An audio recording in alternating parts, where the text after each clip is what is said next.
Terpujilah nama-Mu Tuhan Yesus di atas segalanya. Engkau satu-satunya Allah yang hidup, yang layak disembah, layak dipuji, melebihi apapun yang ada di dunia ini. Kami tahu Engkau Allah yang perkasa, Allah yang luar biasa, Allah yang sanggup menolong kami dalam setiap kehidupan kami, Allah yang janji-janjinya tidak pernah lupa untuk digenapi. Tuhan yang setia, Tuhan yang penuh kasih bagi kami. Kami bersyukur sore hari ini Tuhan, kami boleh bersama-sama kembali ada di tempat ini, menaikkan ucapan syukur kami kepadamu, betapa kami boleh menikmati hari-hari kami di dalam kasih kemurahan Tuhan. Kami ada sebagaimana kami ada hari ini semua karena pertolongan-Mu. Terima kasih Bapa, kami sudah memuji memuliakan nama Tuhan, dan kami hari ini, sore hari ini akan bersama-sama belajar kebenaran firman Tuhan. Kami menyiapkan hati kami Tuhan di hadapan-Mu. Biarlah Tuhan hati kami menjadi tanah yang subur untuk kebenaran firman Tuhan yang kami boleh pelajari bersama. Akan boleh tumbuh menjadi benih-benih yang berakar dengan kuat, bahkan tumbuh dengan baik dan berbuah-buah dengan lebat bagi hormat kemuliaan nama Tuhan. Engkau yang menolong kami semua Tuhan, untuk kami boleh mengerti apa yang menjadi kehendak-Mu dalam hidup kami, sehingga kami pulang tidak sia-sia, namun pulang membawa berkat yang daripada Tuhan. Kami boleh semakin hari semakin bersemangat untuk diperbaharui. Hari demi hari kami boleh bersemangat untuk menyenangkan hati Tuhan. Terima kasih Bapa, kami siap bersama-sama belajar kebenaran firman Tuhan, dan kami percaya Engkau hadir di tengah-tengah kami sore hari ini, siap juga untuk memberkati kami semua. Di dalam nama Tuhan kami Yesus Kristus kami berdoa dan mengucap syukur. Haleluya. Amin. Silakan duduk. Shalom saudara. Nah saudara, kita mau bersama-sama belajar. Hari ini kita belajar tentang menolak undangan. Judulnya menolak undangan. Saudara, mari kita bersama membuka di dalam Lukas pasal 14 ayat 15 sampai 24. Saudara bisa membuka di Alkitab saudara, karena ini kisahnya cukup panjang dan kita tidak akan membaca seluruhnya, tetapi kita mau mereview saja ya, mengingat kembali kisah tentang perumpamaan yang disampaikan Tuhan Yesus di hadapan tamu-tamu di mana dia diundang untuk makan dalam perjamuan. Nah saudara, kalau kita melihat dari Lukas 14 dari ayat yang pertama sampai di ayat yang ke-24, itu kita akan melihat bahwa di awalnya mulai ayat yang pertama itu firman Tuhan berkata, pada suatu hari Sabat Yesus datang ke rumah salah seorang pemimpin dari orang-orang Farisi untuk makan di situ. Semua yang hadir mengamat-amati dia dengan seksama. Jadi saudara, peristiwa ini, perumpamaan ini disampaikan dalam sebuah acara di mana Tuhan Yesus pada waktu itu diundang oleh salah seorang pemimpin dari orang-orang Farisi, diundang untuk makan bersama. Nah, Tuhan Yesus hadir di situ tentunya karena dia pemimpin dari orang Farisi, maka di situ banyak sekali orang Farisi dan ahli Taurat. Dan di bagian akhir ayat pertama, semua yang hadir mengamat-amati dengan seksama. Jadi mengamat-amati Tuhan Yesus, dan mungkin mereka juga pengen mengerti apa yang akan disampaikan Tuhan Yesus sebetulnya, apa pengajaran yang disampaikan Tuhan Yesus, dan mereka mengamat-amati. Nah saudara, ketika dalam pertemuan itu, kalau kita melihat di ayat 7, ayat 12, di sana banyak sekali hal yang disampaikan Tuhan Yesus dalam pertemuan itu. Ada peringatan dan ada teguran, ada nasihat. Nah, bagian yang kita akan pelajari bersama-sama pada sore hari ini di bagian 15 sampai 24. Itu tentang perumpamaan tentang orang-orang yang berdalih. Jadi saudara, Tuhan Yesus menyampaikan di pertemuan itu tentang sebuah perumpamaan. Ada seseorang yang akan mengadakan pesta perjamuan. Lalu mereka yang mau mengadakan pesta itu, tuan rumah itu mengundang orang-orang untuk datang pada pesta perjamuan yang akan diadakan. Nah, saudara, yang harus kita ketahui, latar belakang dari kejadian ini bukan dengan tradisi yang ada di tempat kita, tetapi tradisi yang ada di sana. Sehingga kita bisa memahami dengan benar mengapa tuan rumah menjadi marah, mengapa penolakan yang menurut kita itu sederhana itu menjadi sesuatu yang membuat tuan rumah menjadi marah.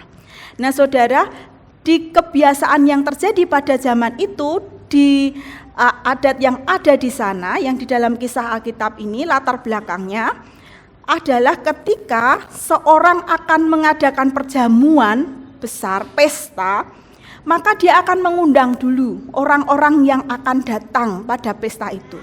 Jadi dia mengutus hambanya lalu datang kepada orang-orang yang akan diundang.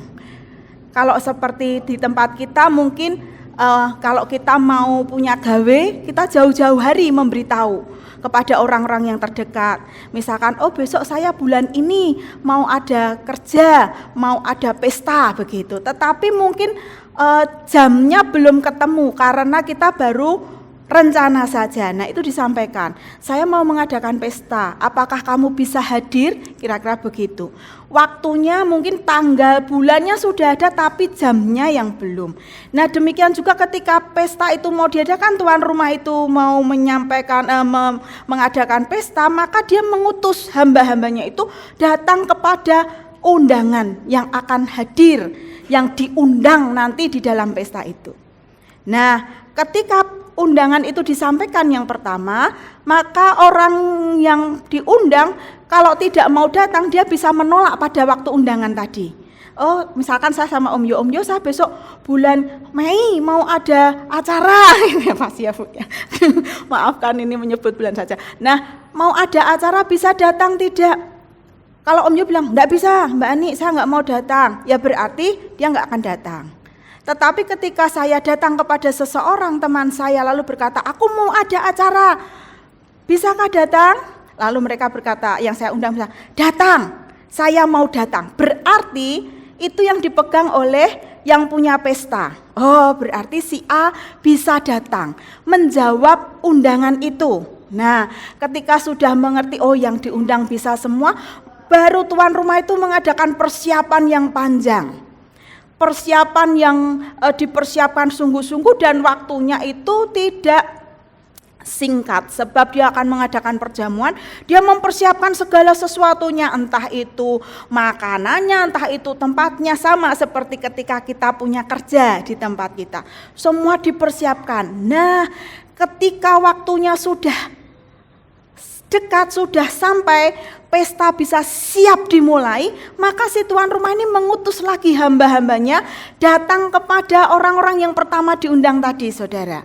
Nah, orang-orang yang berkata siap datang itu didatangi lagi, lalu diberitahu, pesta sudah dimulai, siap dimulai, perjamuan sudah akan dimulai, mari segera datang kepada pesta yang sudah disiapkan. Nah, ketika mereka mendapat undangan yang pertama sebelum pesta itu disiapkan, lalu mengatakan kepada tuan rumah, saya siap datang, maka ketika undangan yang kedua datang, ketika pesta sudah disiapkan dan siap untuk dikerjakan, dan orang yang diundang pertama tadi mengatakan, saya tidak bisa datang, maaf. Maka yang terjadi di kebiasaan itu, orang yang berkata pertama diundang siap datang, mau, lalu undangan yang kedua ketika pesta sudah disiapkan, mau dimulai, diundang kembali, lalu berkata, maaf saya tidak bisa datang. Yang pertama, tuan rumah menganggap orang yang diundang itu tidak bisa memegang janjinya. Sebab yang pertama tadi ketika woro-woro mau ada acara, mereka siap datang. Tetapi yang kedua, ketika pesta sudah siap dan harus mereka datang sesuai dengan janji mereka untuk datang, mereka berkata, maaf saya tidak bisa datang, maka tuan rumah ini menganggap orang itu tidak bisa memegang janji. Dan yang paling penting, hal itu adalah sebuah penghinaan. Adat kebiasaan di sana, sehingga kita akan mengerti mengapa tuan rumah menjadi sangat marah hanya ketika dia menyampaikan undangan. Lalu orang berkata, maaf saya tidak bisa datang. Kalau kita melihat di adat kebiasaan kita di sini, kita berkata, "Yoh maklum," begitu ya, karena diundang. Tapi yang terjadi di sana bukan seperti yang terjadi di sini. Orang yang diundang untuk kedua kalinya, yang pertama sudah diundang berkata, "Siap, saya datang," lalu yang kedua berkata, "Maaf, saya tidak datang," maka itu sebuah penghinaan bagi yang punya pesta. Nah, kita lihat di ayat yang ke-17, saudara. Kita lihat di ayat yang ke-17.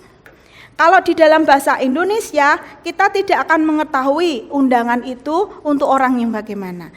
Menjelang perjamuan itu dimulai,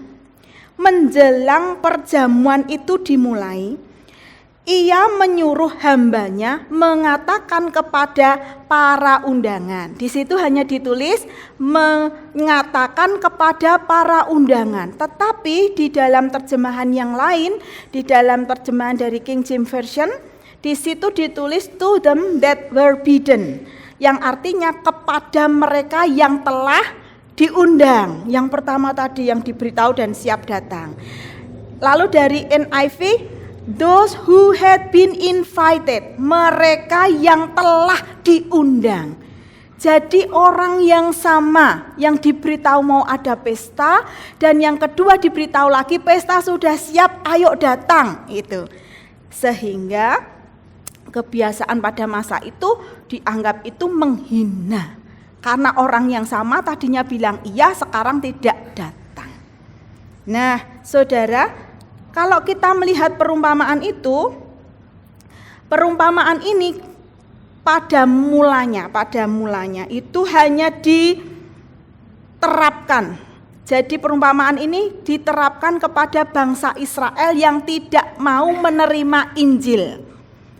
Jadi perumpamaan ini dianggap sebagai perumpamaan bagaimana Tuhan menawarkan keselamatan kepada bangsa Israel, tapi bangsa Israel menolak undangan keselamatan itu. Tetapi pada masa sekarang ini juga bisa diterapkan kepada orang-orang percaya masa kini.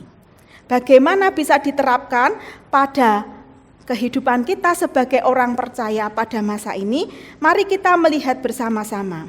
Kalau kita melihat di ayat yang ke-14 dan 15, ayat 14 dan 15, saudara, firman Tuhan berkata, "Dan engkau akan berbahagia, karena mereka tidak mempunyai apa-apa untuk membalasnya kepadamu, sebab engkau akan mendapat balasnya pada hari kebangkitan orang-orang benar."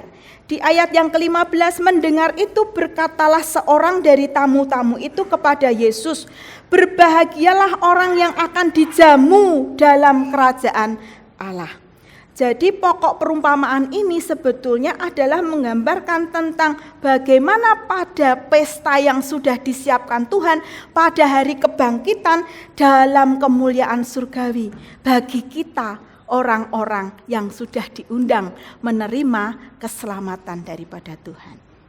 Jadi saudara, kalau perumpamaan ini bisa diringkaskan, orang-orang yang pertama menerima undangan itu, yang mengatakan saya siap datang ketika undangan pertama itu diberikan adalah orang-orang yang menerima panggilan keselamatan itu.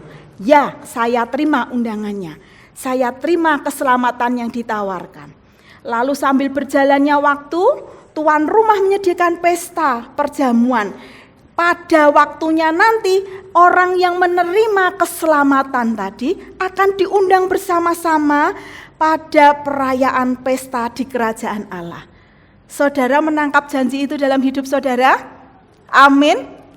Yang percaya bahwa kita disiapkan untuk mengikuti pesta, katakan amin. Amin. Kita semua akan disiapkan pada pesta itu.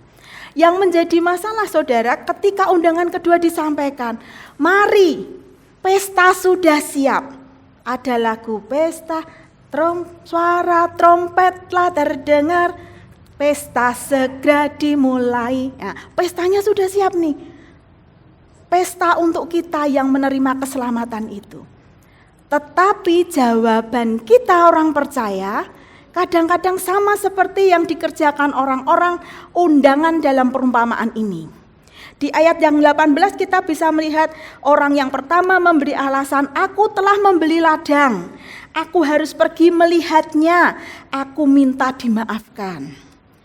Yang ayat yang ke-9, ada yang lain berkata, aku telah membeli 5 pasang lembu kebiri, aku harus pergi mencobanya, aku minta dimaafkan. Yang berikutnya, aku baru kawin dan sekarena itu aku tidak dapat datang, aku dimaafkan. Saudara, kita pertama menerima keselamatan itu. Tetapi ketika pesta siap dimulai, kerajaan surga yang tersedia bagi kita itu ketika kita diundang kembali, mari menikmati kerajaan surga, pesta bersama dengan Tuhan kita. Kita kadang-kadang tanpa sadar, mungkin kita bagian dari orang yang 18, 19, 20 tadi saudara. Tidak siap untuk datang. Mengingkari janji kita. Bahkan menghina Tuhan kita. Menyepelekan hal yang luar biasa yang disiapkan Tuhan bagi kita hanya untuk hal-hal yang remeh-temeh yang kita nikmati di dalam kehidupan kita. Orang percaya yang pertama kali, orang yang menerima undangan pertama kali adalah kita. Orang percaya yang ada di sini saat ini. Saya percaya di sini semuanya percaya Tuhan Yesus Juru Selamat kita. Amin. Kita sama nih. Undangan menerima undangan yang pertama.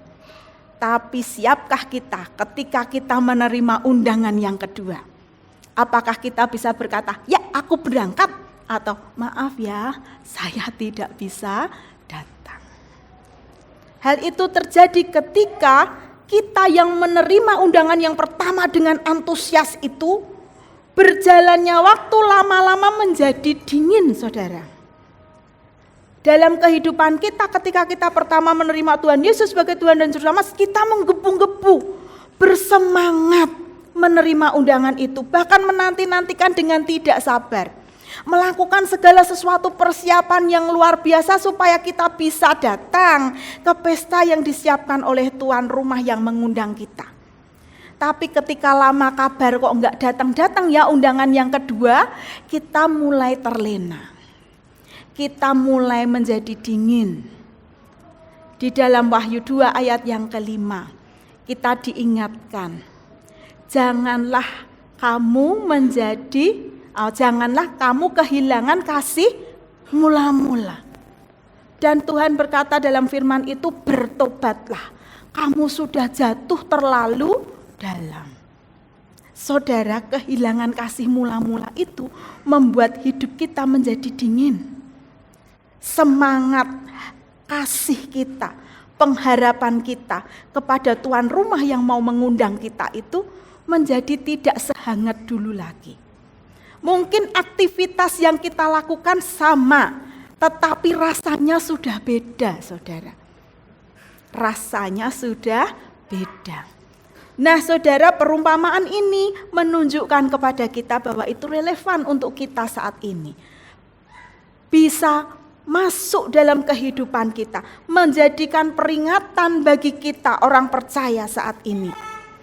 Bahwa ternyata ketika kita menerima undangan yang pertama, menerima Tuhan Yesus sebagai Tuhan dan Juru Selamat, maka sejatinya kita harus terus mempersiapkan diri. Ketika nanti undangan kedua itu datang, kebangkitan bersama di dalam Tuhan, ataupun kita dipanggil pulang sewaktu-waktu yang kita tidak tahu kapan itu datangnya, kita sudah siap masuk di dalam perjamuan pesta kerajaan Allah. Tidak berkata maaf saya tidak bisa datang karena kita tidak siap. Itu membuat kita menjadi orang yang ingkar janji. Nah saudara, mengapa kasih kita menjadi dingin? Waktunya sudah singkatnya, jadi tidak panjang. Menjelang itu berarti waktunya sudah sangat singkat. Tidak lama lagi. Nah, walaupun itu digembar-gemborkan sejak lama, ketika sejak saya masih kecil pun dikabarkan, diberitakan oleh hamba-hamba Tuhan bahwa waktunya sudah singkat Tuhan Yesus datang yang kedua kali. Itu mengingatkan kepada kita bahwa kita harus tetap siap sedia. Kapanpun itu datang, saya siap. Mengapa kita menjadi dingin? Yang pertama saudara, mengapa kita menjadi dingin? Karena kita tidak lagi menetapkan sasaran hidup kita berdasarkan standar surgawi. Maksudnya bagaimana saudara? Kita melihat di Kolose 3 ayat 1 sampai 4. Karena itu kalau kamu dibangkitkan bersama dengan Kristus, carilah perkara yang di atas. Yang digarisbawahi bagi kita adalah carilah perkara yang di atas. Di mana Kristus ada, duduk di sebelah kanan Allah. Pikirkanlah perkara yang di atas, bukan yang di bumi. Karena kita sedang disiapkan untuk masuk ke dalam pesta bersama Tuhan di kerajaan Allah. Dan itu bukan di bumi. Itu hal yang dikerjakan Tuhan bersama kita di kekekalan nanti. Sebab kamu telah mati dan hidupmu tersembunyi bersama dengan Kristus di dalam Allah. Apabila Kristus yang adalah hidup kita menyatakan diri, kelak kamu pun akan menyatakan diri bersama Dia dalam kemuliaan. Saudara, mengingatkan kepada kita bahwa ketika saya sudah menerima undangan yang pertama, saya menerima tawaran keselamatan itu. Maka sejak saat itu seharusnya hidup saya berpadanan dengan panggilan itu. Maka hidup saya harusnya disiapkan, menetapkan sasaran hidup kita untuk sampai pada undangan yang kedua nantinya. Sudah siap. Nah saudara, yang terjadi kadang-kadang kita tidak melakukannya. Mungkin awal-awal iya, tetapi berjalannya waktu kemudian kita lupa bahwa tugas kita adalah dibaharui, diperbaiki, mempersiapkan diri kita. Di dalam Kolose 3 ayat 9 dan 10 firman Tuhan berkata, jangan lagi kamu saling mendustai, karena kamu telah menanggalkan manusia lama serta kelakuannya, dan telah mengenakan manusia baru yang terus-menerus diperbaharui, untuk memperoleh pengetahuan yang benar menurut gambar kaliknya. Saudara, ketika kita menerima undangan yang pertama, maka sasaran kita adalah hal-hal yang di atas. Berarti tugas kita adalah menetapkan diri kita agar supaya hal-hal rohani kita kerjakan. Menjadi manusia yang baru.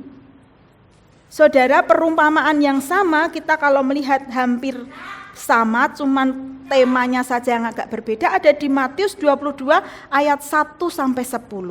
Raja yang mengundang tetapi tidak ada mau datang. Lalu raja mengatakan, wis diundang saja orang-orang yang ada di lorong-lorong, di jalan-jalan, siapapun suruh masuk ke dalam pesta. Semua masuk saudara.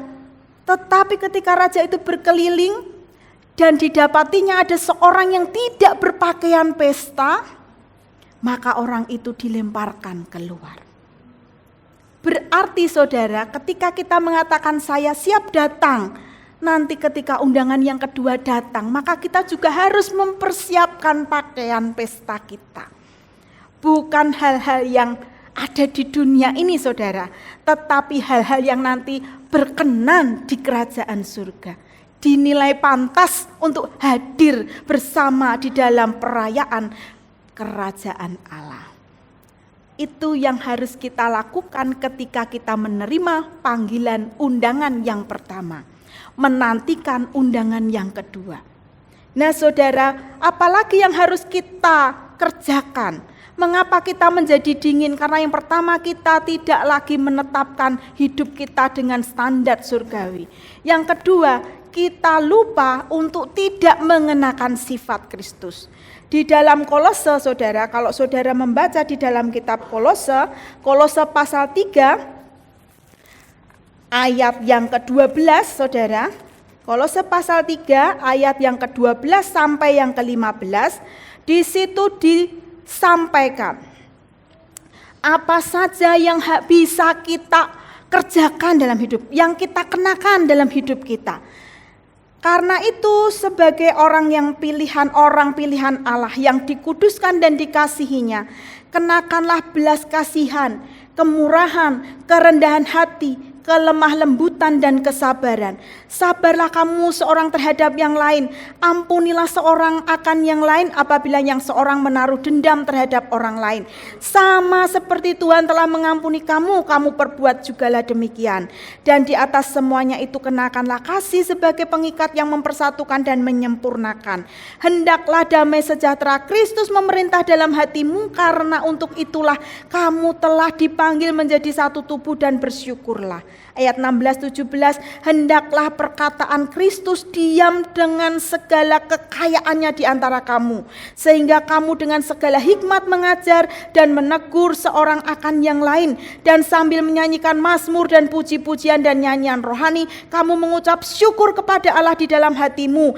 Dan segala sesuatu yang kamu lakukan dengan perkataan atau perbuatan, lakukanlah semuanya itu di dalam nama Tuhan Yesus, sambil mengucap syukur oleh Dia kepada Allah Bapa kita.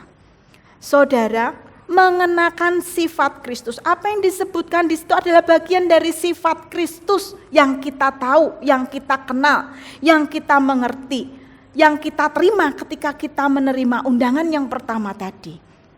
Saudara, itu berarti firman Tuhan tidak hanya sekedar menjadi pengetahuan, saudara, tetapi harus dibaca, dipelajari, direnungkan, dikerjakan, sehingga menjadi pengalaman hidup kita. Bukan hanya sekedar tahu dan mengerti saja, tetapi dikerjakan, sehingga kita tahu, firman Tuhan berkata, Tuhan berkuasa mengadakan yang tidak ada menjadi ada. Saya mengalaminya, menjadi pengalaman. Tuhan mengatakan kasihilah musuhmu. Saya mengalaminya karena saya mengerjakannya. Menjadi pengalaman. Meskipun tidak semudah yang kita ucapkan, tapi itu bagian dari hidup kita untuk mempersiapkan diri kita sampai kepada undangan yang kedua nanti. Yang kita tidak tahu kapan itu waktu yang pasti. Kita hanya tahu menjelang. Berarti sebentar lagi, sedikit waktu saja bagi kita untuk mempersiapkan diri. Saudara, ketika firman Tuhan menjadi hal yang harus kita baca, harus kita pelajari, kita renungkan dan kita lakukan, menjadi pengalaman hidup kita, maka secara otomatis pikiran, perbuatan, motivasi kita semuanya dipengaruhi dan dikuasai oleh kebenaran. Ada banyak sekali nasihat yang bertebaran di medsos, di mana-mana sekarang, karena semua bisa diakses. Tetapi kembali lagi kepada kita semua, dasar dari segala tindakan, pikiran, perbuatan, motivasi kita adalah kebenaran firman Tuhan. Ada banyak filsafat-filsafat yang ditawarkan oleh dunia bagi kita. Tetapi selama itu tidak selaras dengan kebenaran firman Tuhan, maka itu bukan bagian untuk kita kerjakan. Sebab kita tahu kebenaran firman Tuhan itu meskipun susah sukar, itu harus menjadi bagian dalam diri kita. Terlatih, membuat standar hidup kita adalah standar surgawi. Nah, yang berikutnya saudara, mengapa kasih kita menjadi dingin? Pertama, kita tidak menentukan standar hidup kita secara standar surgawi. Yang kedua, karena pengharapan dan hidup terpusat pada perkara dunia. Saudara, hadir di tempat ini dengan secara lahiriah beribadah bersama-sama. Tetapi hanya kita yang tahu sejauh mana pengharapan dan hidup kita berpusat. Apakah kepada Tuhan dan kehidupan surgawi nanti, atau kepada hal-hal yang ada di dunia ini. Apakah sama seperti orang-orang yang disebut di ayat 18, 19, dan 20 tadi? Yang perlu kita ingat saudara, bahwa hidup kita di dunia ini hanya sebagai perantau. Bukan selamanya kita tinggal ada di dalam dunia ini. Kehidupan kita selamanya nanti ada bersama Tuhan di tanah surgawi. Amin saudara. Hidup kita nantinya di sana. Sini sementara saja. Waktunya kita tidak tahu. Masing-masing dari kita punya kesempatan berapa lama tinggal di sini, tidak ada yang tahu. Tetapi yang kita tahu pasti bahwa hidup kita tidak di sini, saudara. Tujuan hidup kita adalah nanti di dalam kekekalan. Nah, saudara, perhatian dan kepentingan dunia akan menuntut perhatian kita. Mungkin kita berpikir, saudara, maksud kita baik. Untuk segala sesuatu yang kita anggap sebagai kewajiban kita kepada Tuhan. Memenuhi kewajiban kita kepada Tuhan. Apakah itu beribadah, apakah itu memberikan persembahan, apakah itu melayani Tuhan, apakah itu mengerjakan bagian-bagian yang harus kita kerjakan sebagai pengikut Kristus. Tetapi kadang-kadang ketika kita ada dalam hidup kita itu perhatian dan kepentingan untuk kita dapat nikmati dalam hidup kita, maka secara sadar atau tidak sadar, maka hal-hal yang menuntut perhatian kita itu bukan lagi persiapan kita untuk datang kepada pesta undangan tadi. Mulai beralih kepada apa hal-hal yang menurut kita layak dipertahankan di dunia ini. Saudara, di dalam dunia banyak sekali godaannya. Banyak pesona yang ditawarkan, saudara. Kalau kita lihat di kitab Ibrani 11, kita akan melihat banyak sekali tokoh-tokoh iman, di mana mereka tidak mengerti sama sekali tentang kehidupan yang dijanjikan Tuhan. Mereka hanya samar-samar saja. Tapi mereka dengan rela dan taat tekun menjalani kehidupan mereka yang menderita di dalam dunia ini. Untuk mempercayai Tuhan, janji Tuhan. Untuk mempercayai bahwa ada kehidupan nanti bersama dengan Tuhan. Mereka tidak bisa melihat gambarannya. Kita tahu sekarang sebab kita ditebus oleh kemurahan, kasih, kuasa, darah Tuhan Yesus bagi kita. Kita mengerti ada janji yang luar biasa dalam kehidupan kita di masa yang akan datang. Mereka rela taat menjalani kehidupan mereka dalam susah payah permasalahan yang mereka hadapi, tekanan yang mereka hadapi. Mereka tetap tekun dan setia. Tokoh-tokoh iman yang disebutkan dalam Alkitab mengajarkan kepada kita betapa mereka yang tidak punya pengharapan sama sekali pun mereka tetap tekun dan rela menjalani kehidupan mereka, saudara. Bagaimana dengan kita saat ini, saudara? Kita ditawarkan dengan hal-hal semakin kesini, dunia menawarkan segala hal yang luar biasa. Segala kemudahan dapat kita rasakan, kita nikmati. Sadar tidak sadar kita akan mulai dibawa, dituntut untuk mengikuti perkembangan zaman.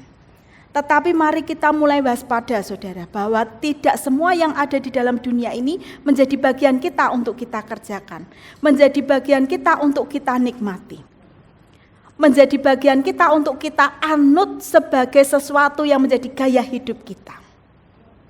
Kalau saudara lihat di dalam medsos, media sosial, bertebaran banyak berita, bertebaran banyak pengaruh yang membuat kadang-kadang kita berpikir itu benar sekarang. Karena semuanya mengerjakan yang itu. Oh, sekarang lagi trennya, enggak apa-apa. Nanti kalau kita beda sendiri ya aneh. Bukan, saudara. Saudara mulai berpikir, tadi pagi saya saksikan untuk anak-anak sekolah minggu kita. Anak-anak sekolah minggu kita, kalau di zaman saya jadi anak sekolah minggu. Saya itu menjadi guru sekolah minggu karena terinspirasi guru saya sekolah minggu. Saya mau jadi guru sekolah minggu karena guru sekolah minggu saya asik, menarik, hebat begitu. Saya mau jadi guru sekolah minggu. Nah, ketika saya mendengarkan firman Tuhan pada waktu saya masih anak sekolah minggu, saya hanya berkata, ketika guru saya cerita, saya tangkap saja, saya terima saja. Itu menjadi bagian saya. Kalaupun saya tidak jelas, tidak mudeng, saya akan tanya di rumah kepada bapak saya atau ibu saya. Nah, yang terjadi sekarang di sekolah minggu, saudara, itu saya alami di kelas saya sendiri. Ketika firman Tuhan disampaikan, lalu pastikan kita ada pertanyaan untuk menangkap sejauh mana anak-anak menangkap. Nah, suatu hari bertanya begini.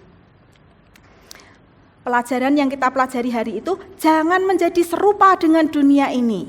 Itu ya, Roma 12 ayat 1 dan 2. Lalu gurunya menyampaikan, siapa yang di sini suka membuli? Begitu saudara. Saudara tebak yang angkat tangan berapa? Hampir semua. Satu kelas. Hampir semua angkat tangan.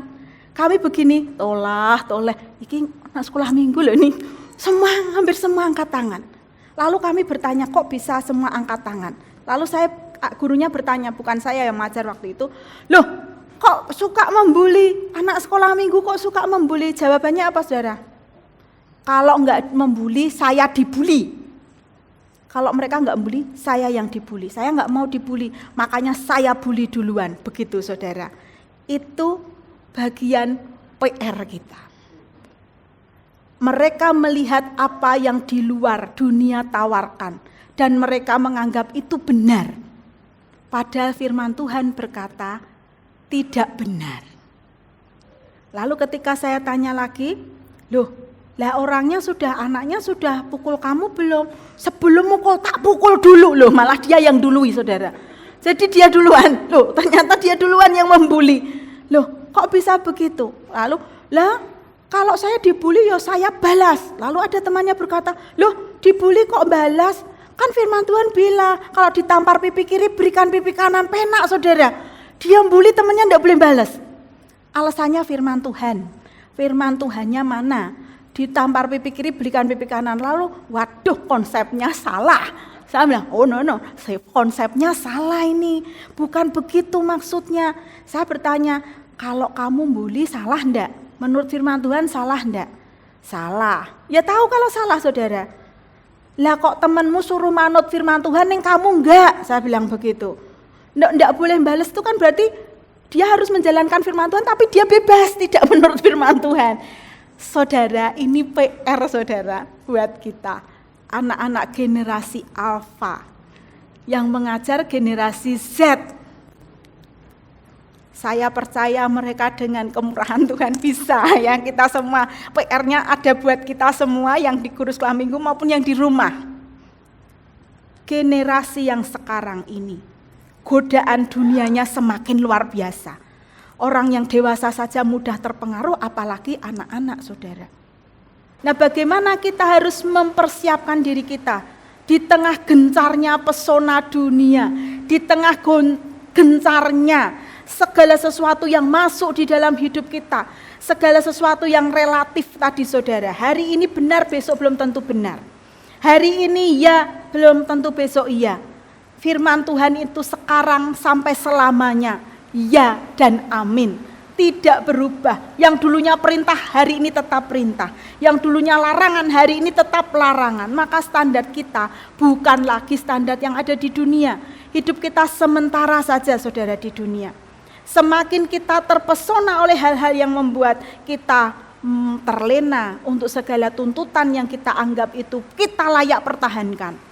Maka kita mulai berubah, mengubah posisinya, di mana persiapan hidup rohani kita menjadi bergeser kepada hal-hal yang menurut kita layak diperjuangkan di dalam dunia ini. Saudara mungkin berpikir yang layak diperjuangkan di dunia ini hanya berupa materi saja, bukan saudara. Atau sedang yang belum punya jodoh, oh saya kejar jodoh saya, bukan saudara. Atau sesuatu yang bersifat keinginan-keinginan. Keinginan-keinginan itu yang agak berbahaya bagi kita.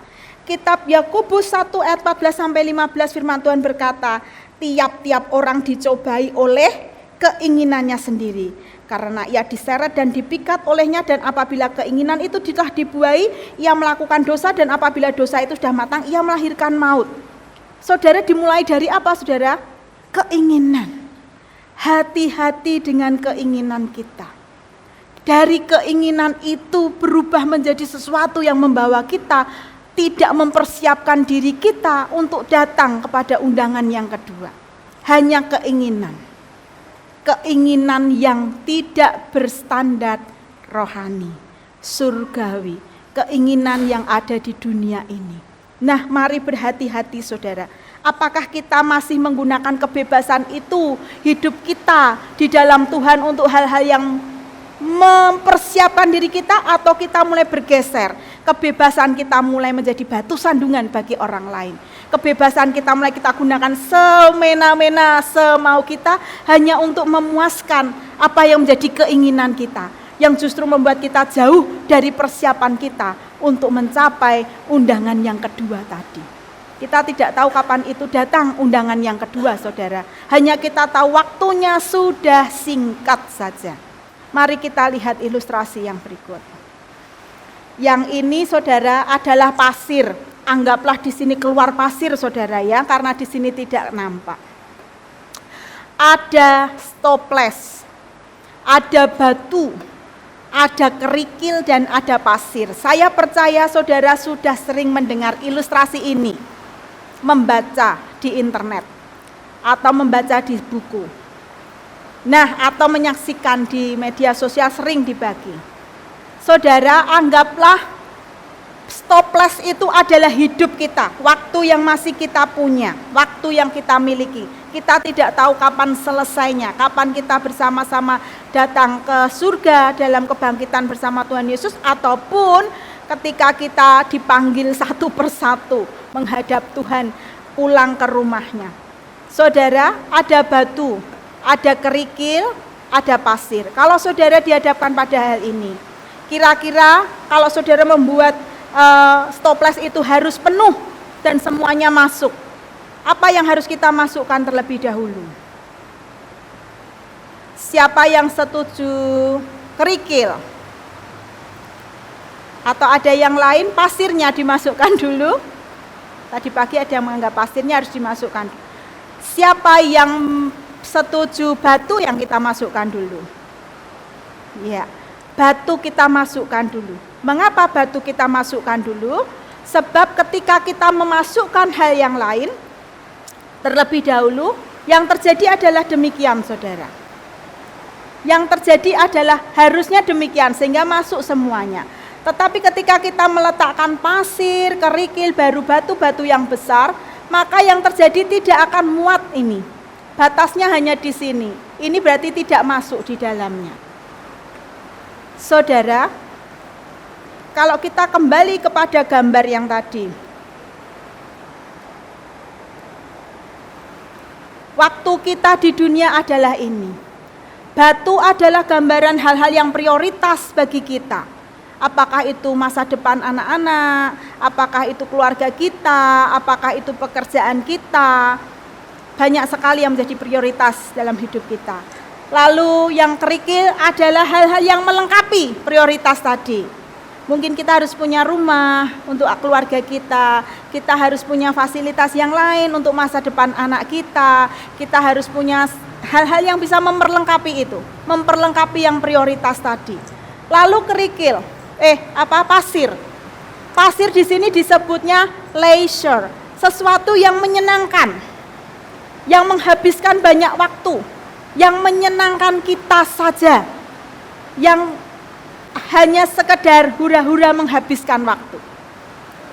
Ketika kita menganggap yang penting harus kita masukkan dulu, maka batu-batu besar ini harus kita masukkan terlebih dahulu, supaya pasir dan kerikilnya masuk kemudian.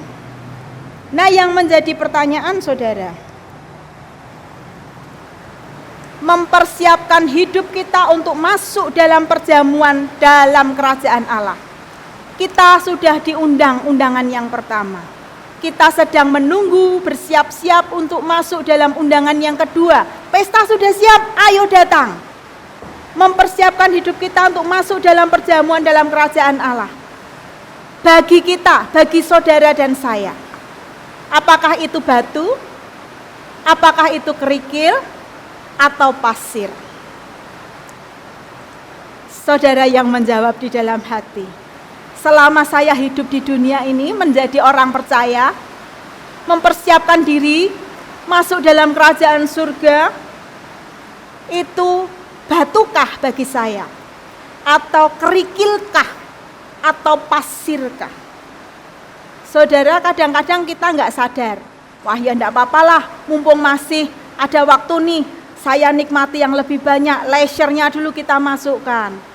Lalu tiba-tiba kita berpikir, wah, jebule hidup saya semakin lama, pergumulan semakin berat. Saya harus mulai memikirkan, baru sadar di tengah jalan, oh, saya harus memikirkan kehidupan saya di surga nanti. Saudara akan harus merombak kembali susunannya. Dan itu membutuhkan waktu. Pada waktu kita terbatas. Kita harus menukar satu butir pasir atau satu kerikil dengan batu. Tidak ada ruang sama sekali. Sedangkan waktu kita sudah terbatas. Mari, selagi ada kesempatan saudara, hari ini kita masih hidup, mungkin besok kita masih diberi nafas kehidupan. Mari mulai mempersiapkan diri kita, selagi masih ada kesempatan untuk merubah apa yang menjadi prioritas dalam hidup kita. Apakah kita masih mengutamakan kehidupan kita dalam dunia, atau kita mulai harus mempersiapkan? Kalau kita terima undangan yang pertama, maka seharusnya kita juga mempersiapkan diri untuk masuk di dalam undangan yang kedua nanti. Ketika undangan kedua datang, kita sudah siap. Yang menjadi pertanyaan, mari saudara, sudah siapkah saudara? Waktunya kita tidak tahu kapan itu datang. Selama masih ada kesempatan, mari ubah prioritas hidup kita, supaya mempersiapkan diri menjadi prioritas, sehingga masuk lebih dahulu. Semua yang melengkapi prioritas kita akan ditambah-tambahkan nanti dengan sendirinya. Kesenangan itu menjadi bagian yang terakhir, sebab kita tahu hidup kita tidak di dunia ini, saudara. Mari, terima kasih Tuhan Yesus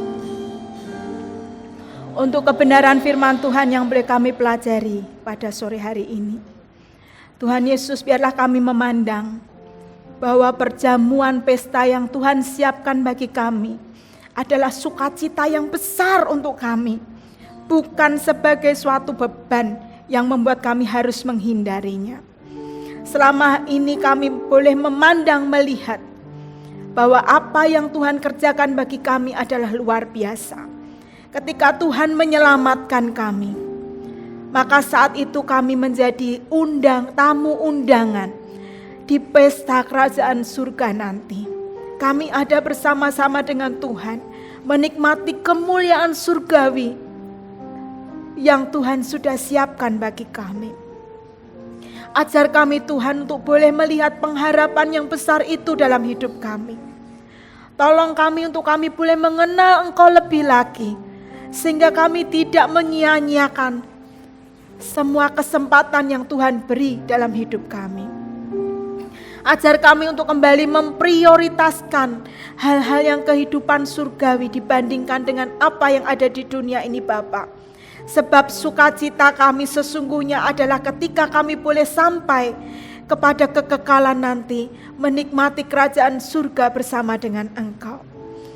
Tuhan Yesus, kami percaya Engkau yang menolong kami semua.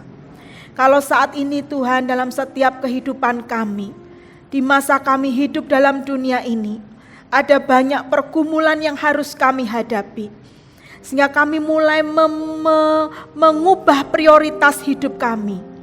Maka Tuhan yang menolong kami, memampukan kami Tuhan, apapun yang kami hadapi dalam setiap hidup kami di dalam dunia ini. Apakah itu kemuliaan di dalam dunia, apakah itu berkat yang kami nikmati, ataukah itu ketika kami harus ada dalam pergumulan dan penderitaan kami.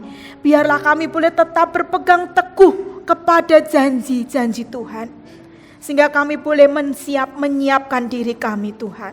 Apa yang kami hadapi di dalam dunia ini tidak membuat kami menjadi lalai untuk mempersiapkan diri kami masuk ke dalam undangan pesta yang Tuhan sudah siapkan bagi kami. Ketika waktu itu datang bagi kami akan berkata, aku siap Tuhan. Sebab aku sudah menyiapkan hatiku, hidupku sepenuhnya untuk hadir bersama dalam kemuliaan surga yang Tuhan sediakan bagi kami. Terima kasih Tuhan Yesus, terima kasih. Kami percaya Engkau memberkati kami semua yang hadir pada sore hari ini. Biarlah Tuhan yang senantiasa menolong dan menuntun kami, sehingga hari-hari yang kami lalui bukan lagi menjadi hal-hal biasa yang kami lalui dengan kesenangan kami. Namun kami boleh mengingat bahwa hakikat hidup kami tidak di dalam dunia ini, namun bersama Tuhan di dalam kekekalan nanti. Terima kasih Bapa, Engkau menjawab setiap kebutuhan anak-anak-Mu yang hadir pada hari ini. Dalam setiap beban doa yang mereka naikkan, dalam setiap pergumulan mereka, dalam setiap doa-doa yang dinaikkan, pengharapan mereka. Biarlah Tuhan menjadi satu-satunya jawaban dalam hidup mereka.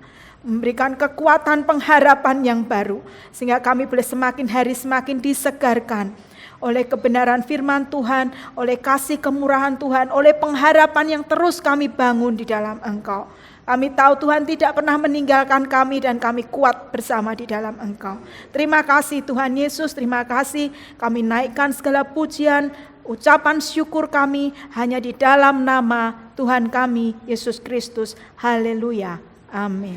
Mari kita akhiri ibadah ini dengan bangkit berdiri dan kita akan berdoa. Bapa Surgawi, terima kasih Engkau memberkati ibadah pagi maupun sore petang hari ini. Kami percaya firman-Mu tidak akan kembali dengan sia-sia.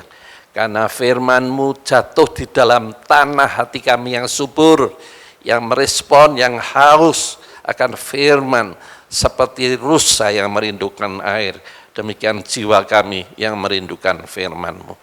Terima kasih untuk kebenaran firman-Mu yang Kau sampaikan lewat hamba-Mu, Ibu Ani yang sudah menyampaikan isi hati-Mu. Kami terima dengan sukacita karena diingatkan kembali.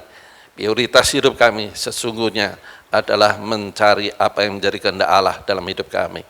Karena semuanya pasti akan disediakan. Apa yang tidak mungkin menjadi mungkin, apa yang mustahil menjadi tidak mustahil. Ketika kami sungguh-sungguh hidup di jalan yang Tuhan tunjukkan. Dan akhirnya kalau sebentar kami mengakhiri ibadah ini untuk kembali ke tempat kami masing-masing, kami percaya sebagai anak Allah ada malaikat yang menjaga. Maka kami boleh pulang dengan damai sejahtera, baik yang di dalam kota maupun keluar kota. Sehingga kami semua boleh tiba di tempat tujuan kami masing-masing dengan selamat tak kurang suatu apapun. Dalam nama Tuhan Yesus kami mengucap syukur dan akhiri seluruh rangkaian ibadah baik pagi maupun malam hari ini. Sekarang jemaat Tuhan, angkat hatimu, pulanglah engkau dengan bawa berkat dari Allah Bapa, kasih setia dari Tuhan Yesus, dan tentunya pimpinan pertolongan Roh Kudus yang akan terus mengingatkan, mendorong, memimpin, menunjukkan jalan yang benar, sehingga seluruh perjalanan hidup sampai dalam kekekalan engkau selalu di dalam jalannya Tuhan yang Tuhan sudah sediakan. Terimalah berkat ini dengan iman di dalam nama Tuhan Yesus. Setiap kita yang percaya katakan amin. Tuhan memberkati, sampai ketemu lagi.